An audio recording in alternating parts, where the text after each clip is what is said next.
Ada pekerjaan yang haram. Pekerjaan ini adalah salah satu daripada cara untuk kita mendapatkan sumber untuk kita buat apa? Kita nak makan. Kita dapatkan sumber untuk apa? Kita nak bina rumah. Kita dapat sumber ni untuk apa? Untuk kita bina keluarga kita. Kita dapat sumber ni untuk apa? Kita beli pakaian. Kita dapat sumber ni untuk apa? Kita bagi nafkah kepada anak dan isteri kita. Jadi punca dia kita sebut pekerjaan. Dan pekerjaan yang ada yang halal, ada yang haram. Nah, ada yang halal, ada yang haram. Tuan-tuan, kalau kita dengar kata mencuri, confirm. Tuan-tuan muslimin muslimat yang dirahmati Allah, perbuatan mencuri ini salah satu daripada dosa besar, maka ianya adalah haram. Kita tengok tuan-tuan pada zaman Rasulullah SAW, para sahabat Nabi ridwan alaihim ajma'in. Tuan-tuan muslimin muslimat yang dirahmati Allah, mereka berhadapan dengan bermacam-macam perkara jahat di depan mereka. Ada tuan-tuan pada zaman jahiliyah Nabi SAW mengajak orang-orang jahiliyah ini, orang-orang yang syirik kepada Allah Subhanahu wa taala, ajak mereka supaya mentauhidkan Allah. Nabi berhadapan dengan mereka. Masa tu perkara seronok apa tak ada, semua ada. Kan? Semua ada. Benda maksiat ni semua ada. Ada tak judi masa tu? Orang jahiliyah main judi tak? Awak tak main judi tak? Tapi sahabat, apabila mereka telah memeluk Islam, mereka tinggal ni, hak jahiliyah ni mereka tinggal. Mai zaman kita lah ni tuan-tuan muslimin muslimat dirahmati Allah, Islam. Berjudi tak? Berjudi. Kita kata hampa ni kena ikutlah, tengok sahabat apabila masuk Islam, mereka tinggal semua. Sahabat tak apalah, zaman mereka mana nak ada judi, nemu ikut apa semua ni. Dia lah siapa kata tak ada. Judi ada, bukan setakat nemu ikut, nemu kepala, nemu petih, semua ada. Kan? Lagi banyak jenis judi pada zaman tu tuan-tuan. Maksiat punya macam-macam ada. Tapi bila mereka memeluk Islam, tauhid mereka kemah. Tauhid mereka kemah. Maka yang ni semua ni adalah perkara yang Allah Ta'ala larang tinggal. Itu dia tuan-tuan muslimin muslimat yang dirahmati Allah. Kita tauhid, kita tak kemah. Tak kemah jangan. Ada orang yang masih lagi bertuhankan kepada harta benda, wang ringgit. Ada lagi orang yang berpegang kepada tauhid. Dia tauhid apa? Ada duit semua boleh jadi. Kan? Itu tauhid yang salah tuan-tuan. Dia kata ada duit boleh jalan, semua boleh buat. Tak. Nampak tuan-tuan muslimin muslimat dirahmati Allah. Para sahabat pandang yang ni apa dia? Duit Allah. Duit tu Allah. Kan? Macam mana bila mereka berhadapan dengan musuh di dalam peperangan tuan-tuan, musuh gertak para sahabat. Apa nampak pedang ni? Ya, dengan mata pedang ini aku akan menghilangkan nyawa kamu. Sahabat tengok tu ada rasa takut. Tak, bagi dia pedang tu boleh hilang nyawa lah. Pedang tu tak boleh hilang nyawa. Pedang tu alat. Siapa yang menghilangkan nyawa? Allah. Kalau hang tetap Allah Ta'ala tak izin, tidak memberi bekas, tak hati. Nampak para sahabat tengok hebatnya iman mereka, tauhid mereka hebat tuan-tuan. Kita kena gempak masjid lah. Lebih dia kan? Sebab tauhid kita lemah tuan-tuan. Payah. Payah tu. Tauhid kita lemah. Dia kata tak mayang pun tengok boleh makan. Memanglah. Kan? Kalau kita jaga kasar, anda nampak ada anjing keluar. Anjing tu najis mukhalazah. Kan? Nak makan dia tu pun tak boleh, tak haram. Dia dapat makan, tetap dia dapat makan. Itu dia. Kalau nak buat kasar, tak tahu lah. Muslimin muslimat dirahmati Allah. Ni kita sampai satu pekerjaan yang macam mana? Pekerjaan yang haram. Apa dia? Tarian dan seni budaya berunsurkan seks.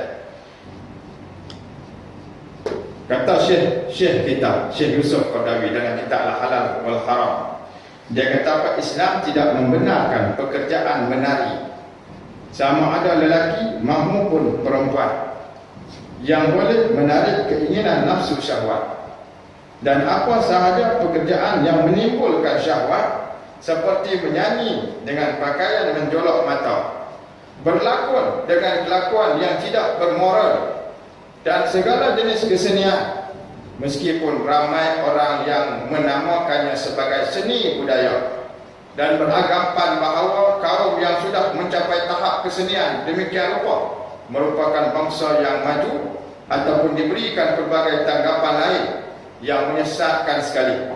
Sesungguhnya Islam telah mengharamkan perhubungan seks dengan apa jua cara sekalipun, kecuali melalui perkahwinan sahaja. Islam juga mengharamkan semua kata-kata atau perbuatan yang boleh membuka pintu kepada perhubungan haram antara lelaki dan wanita.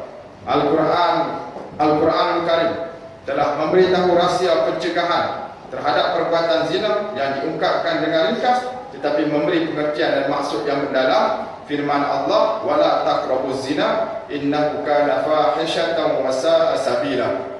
Maksudnya, dan janganlah kamu menghampiri zina, sesungguhnya zina itu adalah satu perbuatan keji dan satu jalan yang jahat yang membawa kerosakan. Surah Al-Isra ayat 32.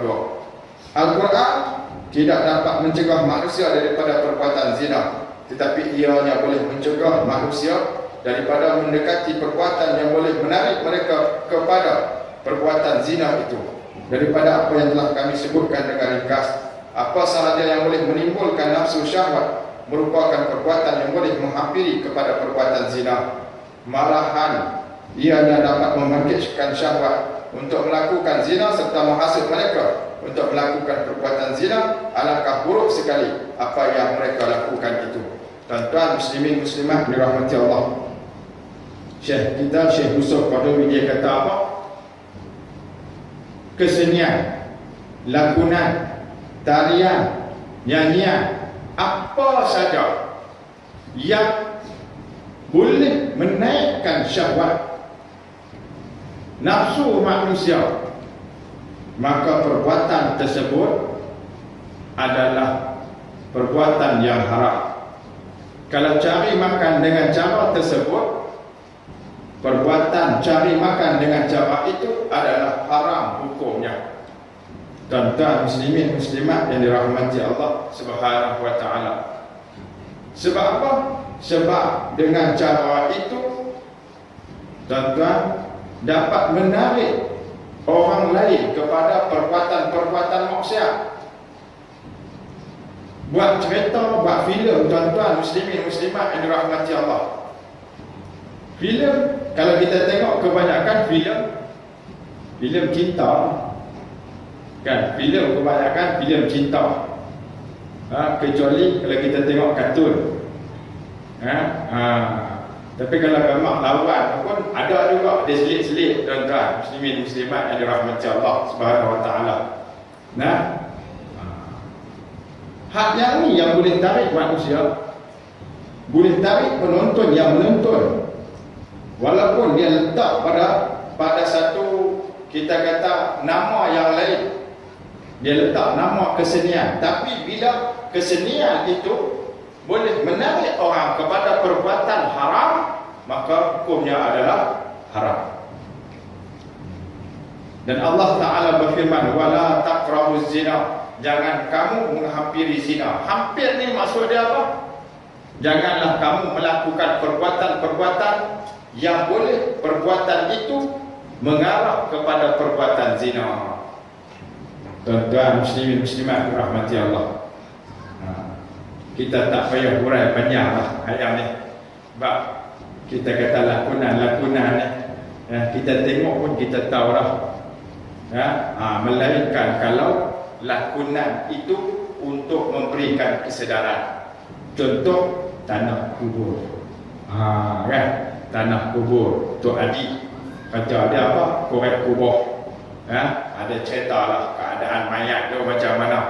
Ada mayat hak keluar ulat, ada mayat hak ada ulat melingkap dalam dia punya kelingkapan. Lepas tu dia cerita lah bagaimana kehidupan mayat ni sebelum dia meninggal dunia. Ada yang derhaka kepada mak bapa, ada yang meninggalkan solat, ada yang apabila dia meninggal keluar darah nanah yang busuk. Ada cerita balik bagaimana kehidupan mayat ni sebelum jadi mayat. Kehidupan dia, ada yang mengamalkan ilmu sihir dan sebagainya. Tuan-tuan muslimin muslimat dirahmati Allah, memberi kesedaran kepada manusia, bukan mengarah kepada perbuatan-perbuatan zina, maka hukum dia jadi harus. Asal dia cari makan ni dengan apa cara? Dengan cara yang tidak bertentang dengan syarak, hukum dia harus. Tapi bila ada tanda-tanda yang menyebabkan jadi haram, maka haram. Al-aslu fi kulli asya al-ibahah hatta yadullu dalil ala tahrim. Al-aslu fi kulli asya, asal pada segala sesuatu dalam hal muamalah ini adalah al-ibahah. Hukum dia adalah diharuskan, dibolehkan. Hatta yadullu dalil ala tahrim, sampailah ada dalil, ada tanda, ada bukti perbuatan itu menjadi haram, maka hukumnya haram. Tuan-tuan muslimin muslimat dirahmati Allah. Baik. Yang tu bab seni, menari. Macam mana pula kalau kerja buat batu, buat salib, ataupun dia meniaga, dia buka kedai RM2, dalam kedai RM2 tu dia jual semua, dia jual kan. Gambar masjid pun dia jual, gambar salib pun dia jual kan. Lepas tu gambar patung agama Hindu ke agama Buddha ke, semua dia jual. Ataupun dia buat patung kan, dia buat patung tu orang main upah dia kan. Dia ni memang pandai mengukir, dia buat ukiran, dia buat lari, buat kerawang, orang memang pandai. Tapi satu tokoh ni main nak tempah kat dia. Ataupun dia ni kerja duk wiring, pandai wiring. Tuan-tuan, lepas tu dia pun nak belarak kereta color, kereta lampu kan, kereta lampu. Banyak kadang-kadang dia sekat kita nak pergi tak boleh, tu dia kereta lampu tu punya panjang, ikut tu pun ramai kan. Dan kereta yang memampatkan dia punya patung-patung dewa, patung-patung sembahan mereka tu, dia bawa. Yang buat patung ni hak pun pasang lampu tu, hak besar tu kan. Hak besar sekali tu ada lampu naga 20 singgit kan. Tu dia apa kata, seorang ni dia ni pakat, memang kalau dia buat tu nampak memang cukup cantik. Tapi orang Islam kita macam mana kalau dia pergi buat kan. Tu dia. Ada kaitan dengan apa yang kita nak bincang ni. Selain daripada yang pertama tadi tentang berlakon, tentang menari, kalau lakonan tadi menyedarkan manusia tidak ada unsur maksiat, pun dia harus. Tapi kalau dia dapat menarik orang untuk buat maksiat, hukumnya haram. Hak ini pula kerja dia macam tadi. Kerja dia dia duk buat ukiran. Orang pergi tempah kat dia, suruh buat salib. Dalam bentuk ukiran ada daun-daun kayu apa semua, tapi salib untuk letak di gereja. Itu mana? Kan? Memang dia pandai buat ukiran kayu ni, pandai buat. Itu orang main tempah. Itu lagu mana ni, macam mana? Ataupun niaga kedai RM2 dia buka, kedai RM2 dia jual kedai RM2 tu ada jualan salib, ada jualan patung sembahan orang Islam macam mana. Baik. Qala musannif kata pengarang kitab ni, tuan-tuan muslimin muslimat rahmat Allah, sebagaimana telah disebutkan sebelum ini bahawa Islam mengharamkan perbuatan menyimpan patung-patung atau gambar-gambar berjisim, maka ianya juga mengharamkan orang yang mencipta atau membuatnya, lebih-lebih lagi orang yang menyimpannya. Simpan pun tak boleh tuan-tuan, apalagi jual, apalagi buat. Nah, jadi tuan-tuan, disebutkan di sini oleh Syekh Yusuf Qaradawi, hukumnya adalah haram. Imam Bukhari telah meriwayatkan daripada Sa'id bin Abu Hasan, katanya, pada suatu hari aku berada di dalam majlis Ibnu Abbas radhiyallahu anhuma. Nah, Imam Bukhari telah meriwayatkan satu riwayat daripada Sa'id bin Abu Hasan. Dia kata apa? Satu hari Abu Hasan ni dia ada dalam satu majlis, di dalam majlis Ibnu Abbas radhiyallahu anhuma. Dia kata, tiba-tiba datang kepadanya seorang lelaki lalu berkata, tiba-tiba dalam majlis tu mai seorang lelaki, dan lelaki tu dia kata apa? Hai Ibnu Abbas, wahai Ibnu Abbas, sesungguhnya aku ini mata pencarianku daripada seni tanganku, dan aku membuat gambar-gambar itu. Apa pendapatmu? Nah, hak lelaki mai dalam majlis Ibnu Abbas, dia kata apa? Dia kata, aku ni kerja aku, mata pencarian aku ialah seni daripada tangan aku. Aku duk lukis gambar, aku duk buat ukiran. Dengan apa? Dengan tangan aku. Dan aku buat gambar-gambar itu. Gambar apa? Bentuk apa? Bentuk-bentuk sembahan orang-orang yang syirik kepada Allah. Buat ukiran patung ataupun berhala yang disembah oleh orang-orang kafir. Kemudian dia tanya pada Ibnu Abbas, wahai Ibnu Abbas, macam mana ni? Macam mana hukumnya? Maka Ibnu Abbas radhiyallahu anhu menjawab kepada orang yang bertanya itu. Ibnu Abbas dia beritahu, okey, nah macam ni. Dia kata apa?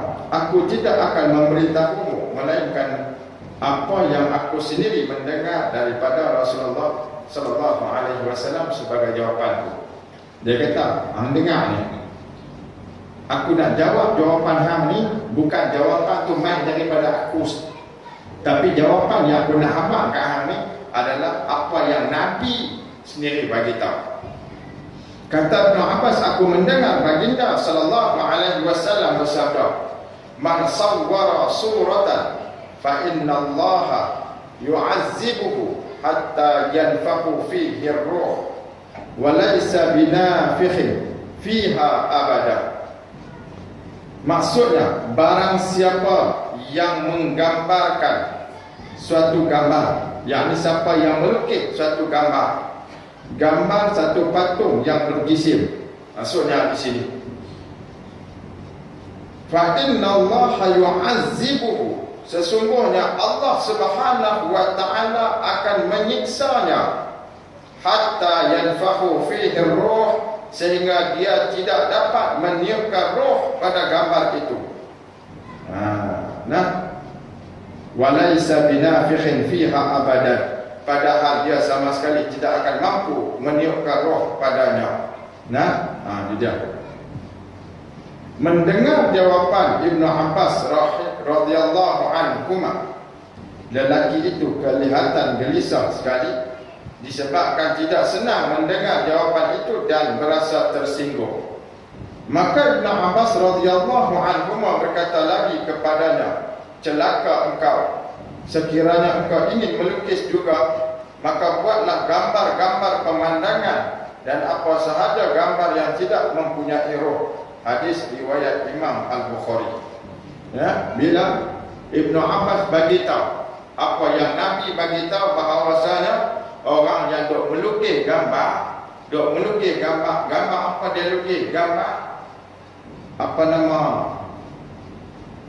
Benda-benda hidup. Malah melukis gambar-gambar yang menjadi sembahan orang bukan Islam, orang kafir. Maka pada hari akhirat kelak dia akan diazab oleh Allah Subhanahu wa taala. Kalau kata dia lukis gambar makhluk hidup, Allah taala akan siksa dia, tiupkan roh pada gambar tersebut untuk menghidupkan gambar tersebut. Padahal dia tak mampu, tapi benda dia buat seolah buat benda sia-sia. Tuan-tuan muslimin muslimat dirahmati Allah, bila lelaki tadi dengar macam tu dia berasa gelisah. Dia berasa gelisah. Tak sedap dengar apa yang dijawab oleh Ibn Abbas.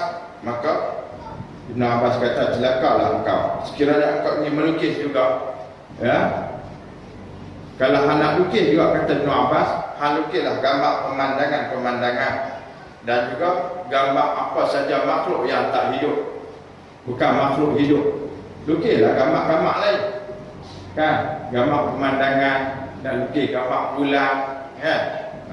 Bulan cantik malam ni, kata ada planet apa, kan, yang dekat dengan Jupiter kan, yang dekat dengan bulan semalam pun nampak agak besar. Tuan-tuan muslimin muslimat dirahmati Allah Subhanahu wa taala. Lukislah gambar pokok, lukis gambar ayat terjun. Lah orang buat gambar ayat terjun di Indonesia dia jual, yang boleh jadi gaya. Lukis gambar, apa salahnya? Kan tuan-tuan muslimin muslimat dirahmati Allah. Tambahlah ni, orang buat gambar absen, kita pun tak tahu datang apa. Dia buat garis-garis buat dengan tangan lah. Garis jual RM1,000. Tengok gambar apa ni kita pun tak tahu. Tengok gambar garis. Ni abstrak. Ada macam-macam tafsiran. Tafsiran pada warna, tafsiran pada lengkung, tafsiran pada bingkai dan sebagainya, macam-macam tafsiran sampai kita pun tak tertafsir gambar tu tuan-tuan. Tapi jual harga dia cukup mahal. Tu dia. Apa salahnya? Boleh tak buat gambar macam tu? Boleh. Maka kata apa nama Ibn Abbas, buat gambar yang macam tu. Buat gambar bukan gambar binatang-binatang yang ada roh. Begitu juga dengan perbuatan membuat patung dan berhala atau salib atau apa saja yang menyamai atau menyerupainya. Adapun melukis pemandangan ataupun mengambil gambar dengan menggunakan alat fotografi iaitu kamera, maka kami telah bentangkan perkaranya, iaitu yang paling dekat dengan roh syariat Islam dalam kedua-dua permasalahan ini ialah dibolehkan ataupun sebanyak-banyaknya hukum makruh saja. Adapun gambar pemandangan, kalau ada juga ada gambar pemandangan tu, kita ada gambar burung. Maka hukumnya taklah sampai haram, tapi hukumnya harus dibolehkan. Kalau kita lukis gambar apa burung tu nampak seolah-olah macam hidup, sebab kita buat pemandangan, lukis pemandangan tu. Ada selit gambar burung, mana sekok itu, kan? Burung tengah duk telur apa kan? Ada gambar sarang burung apa kan? Tapi dia tak sampailah hukum yang haram. Paling berat adalah hukum yang makruh saja. Begitu juga dalam fotografi, kita tangkap gambar orang untuk kenangan, maka itu diharuskan. Cuma dengan tangkap gambar orang yang tidak menutup aurat, kita sebarkan, maka hukumnya adalah haram.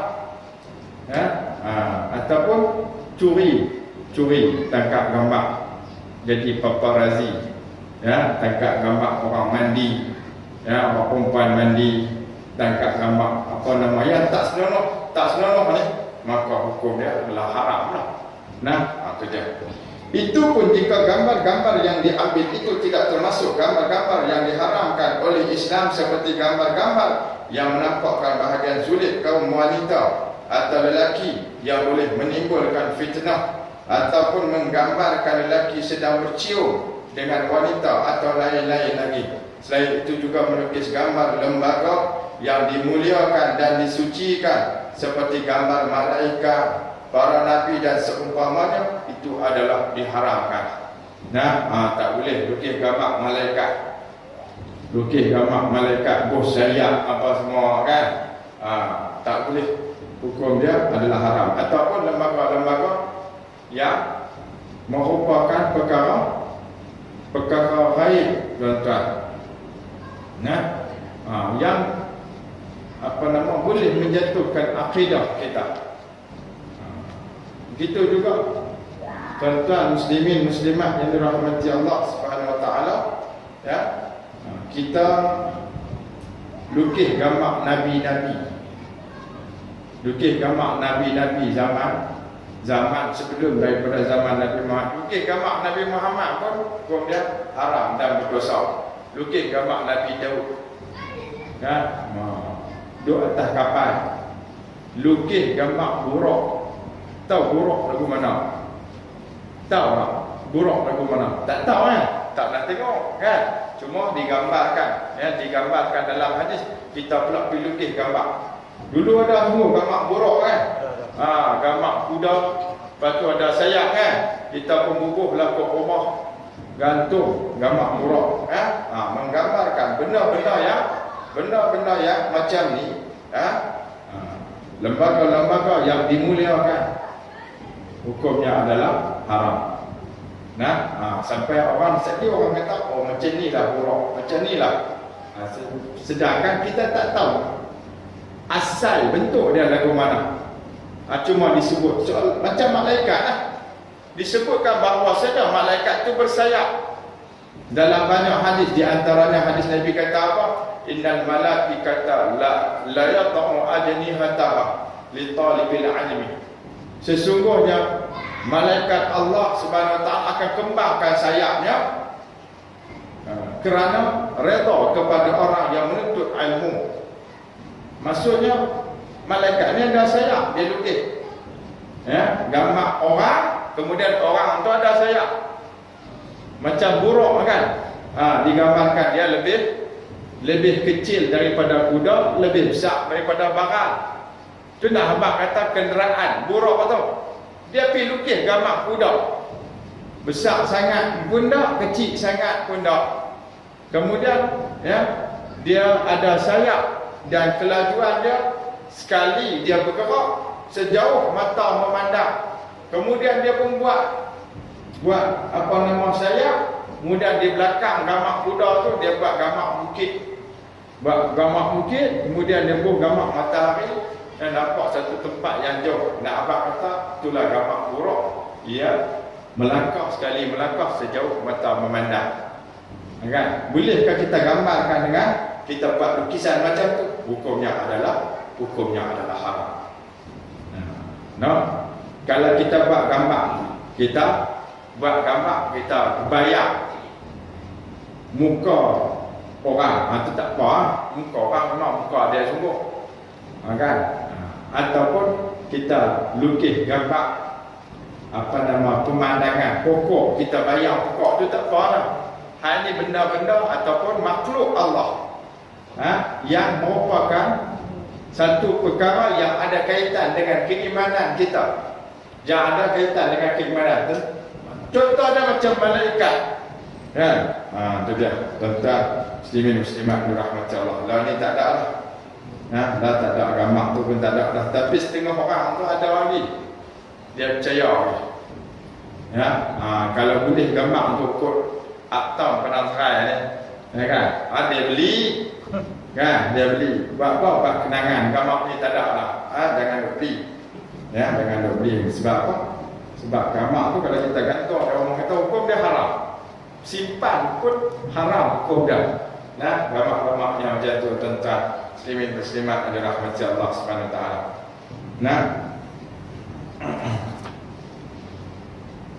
Baik. Kemudian kita tengok sikit lagi tentang industri minuman keras dan narkotik. Industri minuman keras, kan? Minuman keras ni apa dia? Bukan jual air. Dia kata minuman keras air lah Ustaz. Air orang panggil air batu kan. Air tu minuman keras kan. Tak, bukan. Kan masuk minuman keras di sini ialah arak. Dan juga narkotik. Narkotik ni apa dia? Dadah. Dadah. Masuk dalam minuman keras ni ialah minuman yang memabukkan. Asal dia tak haram, tapi oleh kerana dicampur dengan bahan-bahan tertentu kan, kemudian proses dengan proses tertentu dia jadi minuman yang memabukkan, maka hukumnya haram. Contoh macam tuak hak orang Sarawak, orang Iban duk minum kan. Waktu hari kawan depa minum. Pernah minum tak? Tuak. Tak pernah. Dia kata saya pernah minum. Di mana? Di Kelantan. Tu tuak lain. Tu nera kan. Tuak kelapa, dia panggil tuak kelapa. Yang tu nera kelapa atau nera nyok, nera nyok. Yang ni kita panggil tuak rumah panjang ni. Hari kawan tu dia buat keluar, dia bagi minum. Asal dia buat daripada apa? Daripada berat. Hukum berat halal ke haram? Halal. Mana ada berat haram kan? Kemudian dia berat, dia campur dengan ragi, kemudian dia simpan pada masa tertentu sampai jadi tuak. Dia bukan jadi tapai tak, jadi tuak. Dia guna ragi, bukan ragi hak kita buat tapai tu tak. Ragi hak dia buat tuak, dia guna untuk buat tuak. Kemudian dah jadi tuak, dia minum. Mabuk. Asal dia beras tu halal. Bila dah jadi arak, hukum dia haram. Macam tu juga kita panggil wine kan. Kita panggil minuman yang mereka letak dalam botol tu kan, bir. Okey. Asal dia daripada anggur yang diperah. Anggur ni halal ke haram? Halal. Kemudian depa perah, depa masukkan alkohol ataupun bahan yang ada alkohol. Bila masuk, kemudian dia simpan, dia peram. Ni prosesnya, peram tu adalah proses sampai jadi kita kata minuman tu memabukkan, maka hukum dia haram. Baik, ketum. Pernah dengar? Kan? Ketum tu kan, daun dia tu orang buat ubat cimani kan, ketum tidak diproses, tak halal. Tapi bila ketum tu diproses, tu proses nak buat daripada berat nak dituk, dia campur dengan bahan tertentu, kemudian dia peram. Yang ni dia proses, dia campur dengan bahan tertentu. Daun bentuk dia campur ubat nyamuk, dia buh ubat batuk, kemudian dia buh racun tengkorak sikit. Dah sungguh dia buh dah racun tengkorak. Tahu dia nak test racun tengkorak tak buh banyak mana boleh ubat ke mana. Yang ni orang tu pun kira dia ni orang yang boleh dipercayai lah. Dia kata dia ambil ikan puyuh tu bubuh dalam bekas. Ikan puyuh dalam bekas, ambil racun tengkorak, dia tabus titik. Tengok ikan puyuh tu tak mampu.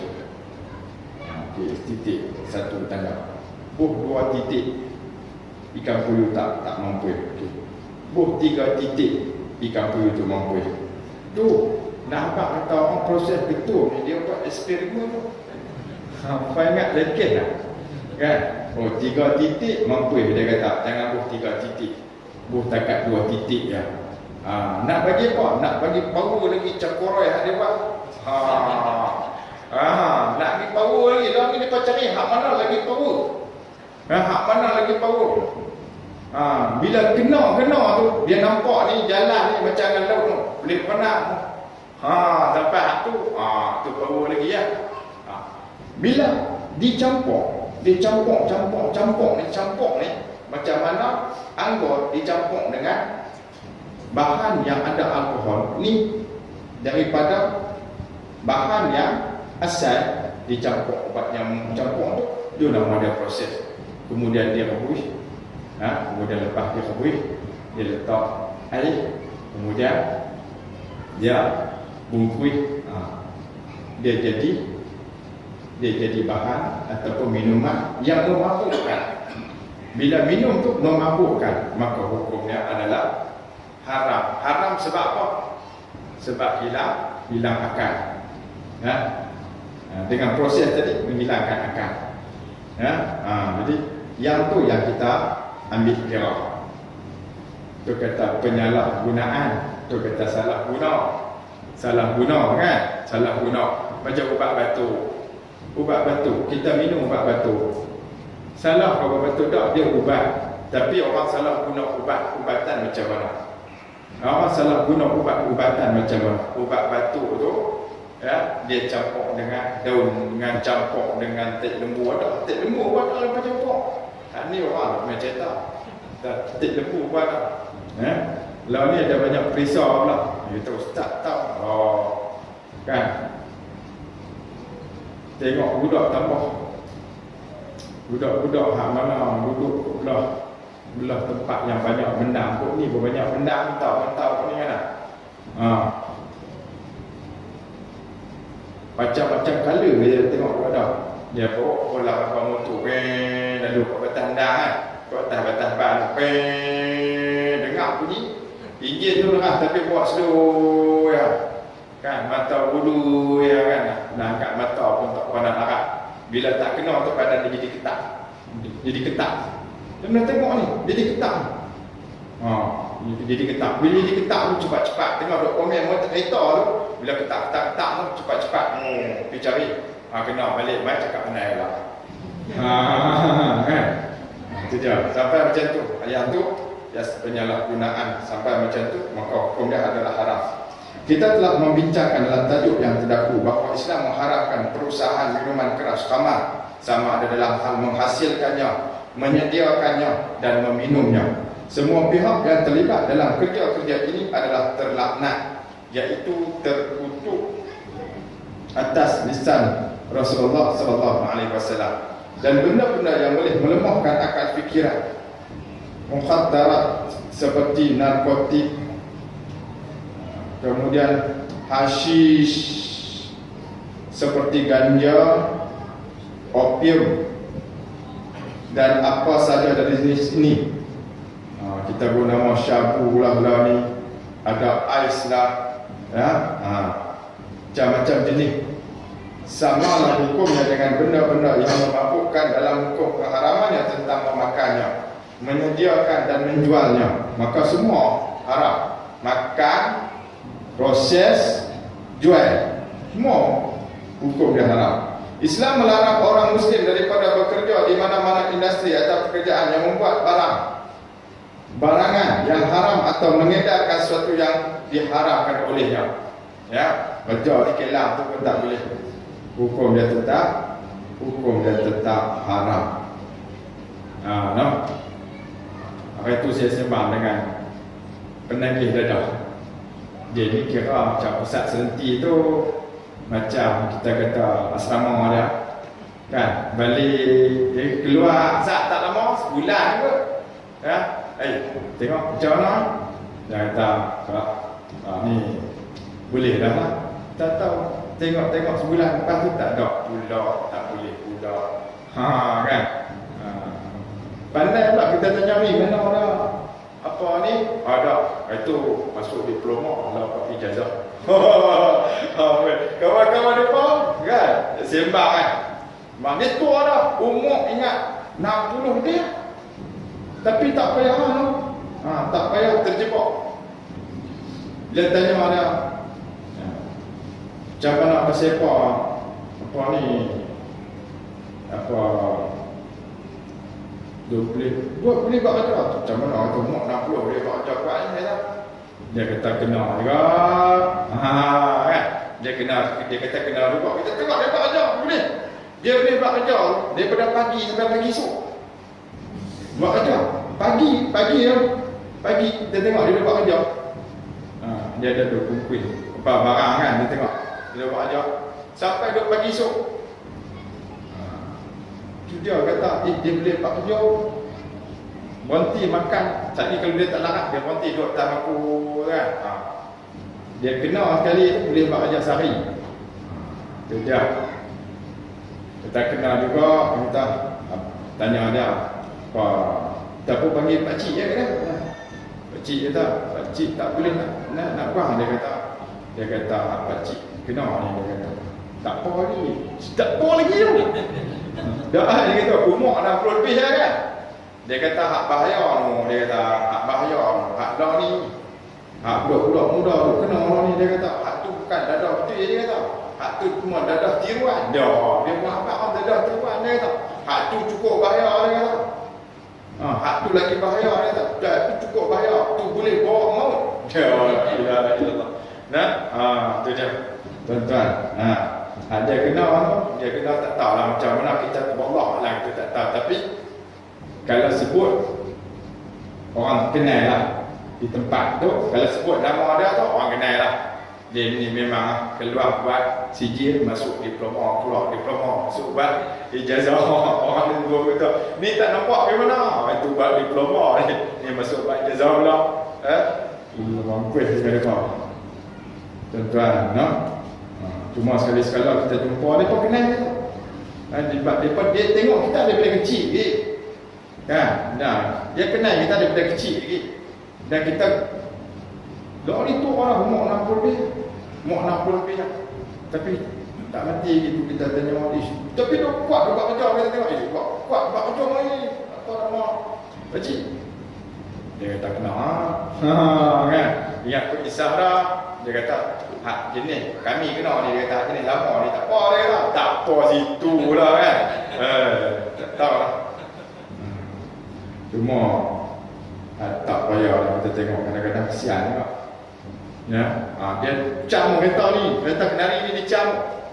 Kita bawa dia boleh tahan terutama bagi sedia lah, sanggit luar sedia lah, dua kaki keluar kan. Bagi ke dia Benar ya? Jangan bagi 10 kata. Boleh barang kat dia. Bertekad bagi RM2 dah.